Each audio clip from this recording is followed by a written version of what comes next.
Movilac, SFR Entreprises, EDF, Groupe Quartier Français, Holcim et la Chambre de commerce et d'industrie vous proposent les nouveaux défis. L'ADIR et RFO Réunion, avec le concours de l'Europe et la région, présentent les nouveaux défis.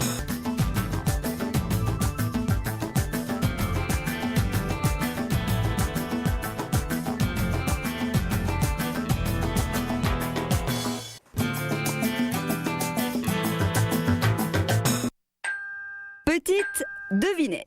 Quel est le point commun entre l'huile et le rhum? Réponse, ça. Une cuve d'acier de 6 mètres de long sur 2,50 m de diamètre. Une cuve qui se balade entre la métropole et la Réunion.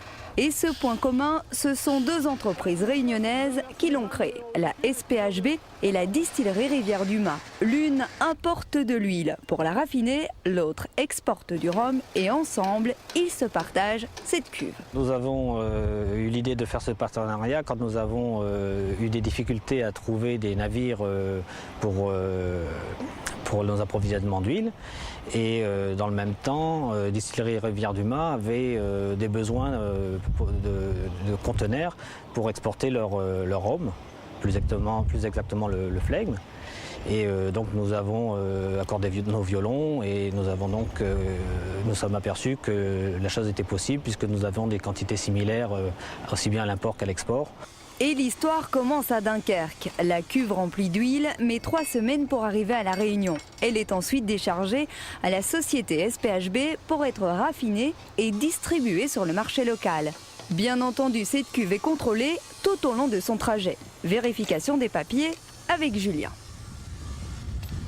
Julien, est-ce que vous pouvez nous expliquer ce que vous faites là? Oui, en fin de compte, là je récupère les échantillons pour en fin de compte vérifier le numéro de la citerne. Ensuite, pour que l'administration puisse identifier la bonne huile, si elle est bonne ou pas, la qualité de l'huile. Et en fin de compte, c'est pour préciser aussi que c'est l'huile brute tournesol. Après le déchargement de l'huile, la cuve repart sur le port pour un nettoyage intégral. En tout, la distillerie Rivière du Mât et la SPHB louent une 60aine de cuves pour l'import et l'export. Et elles sont toutes nettoyées ici par un spécialiste, Olivier. Armé de ses brosses et d'un jet d'eau à haute pression, il va s'enfermer dans la cuve pour la rendre aussi propre qu'un sous neuf. C'est un premier rinçage, on pousse l'huile qu'il y a dedans. Et la deuxième rinçage, on met le produit et puis on donne un coup de balai. Bien un coup de balai partout sur les parois et puis on rince avec le carrière. 45 minutes plus tard, quelques litres d'eau en moins, Olivier est toujours là. Bon, un peu trempé, il faut bien le dire.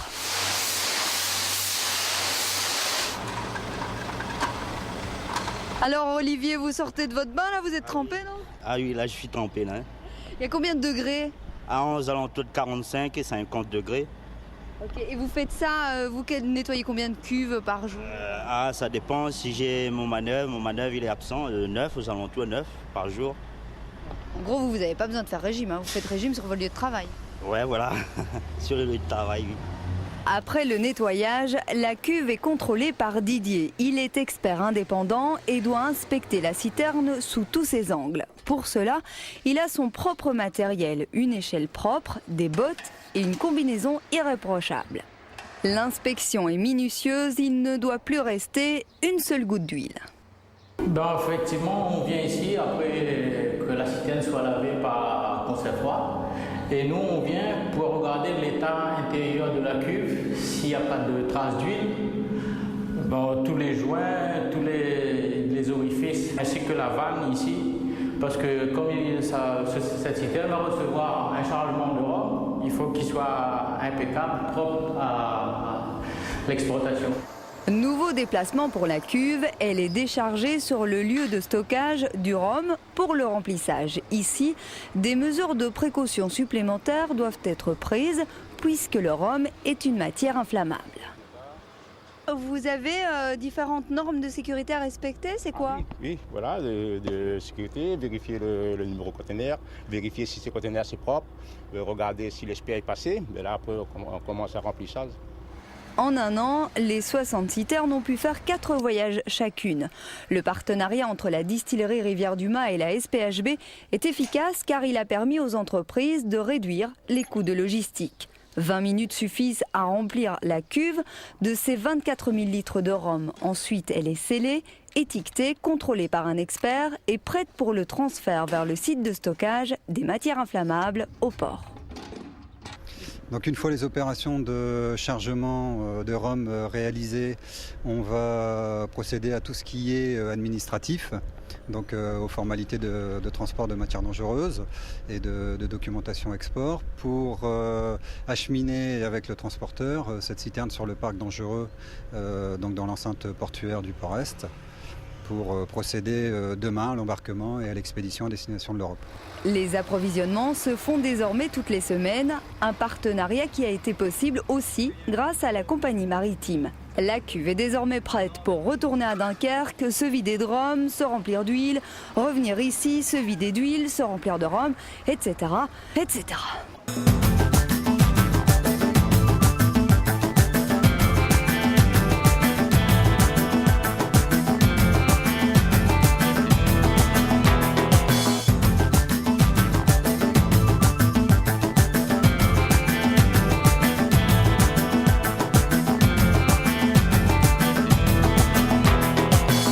Movilac, SFR Entreprises, EDF, Groupe Quartier Français, Holcim et la Chambre de commerce et d'industrie vous ont proposé les nouveaux défis.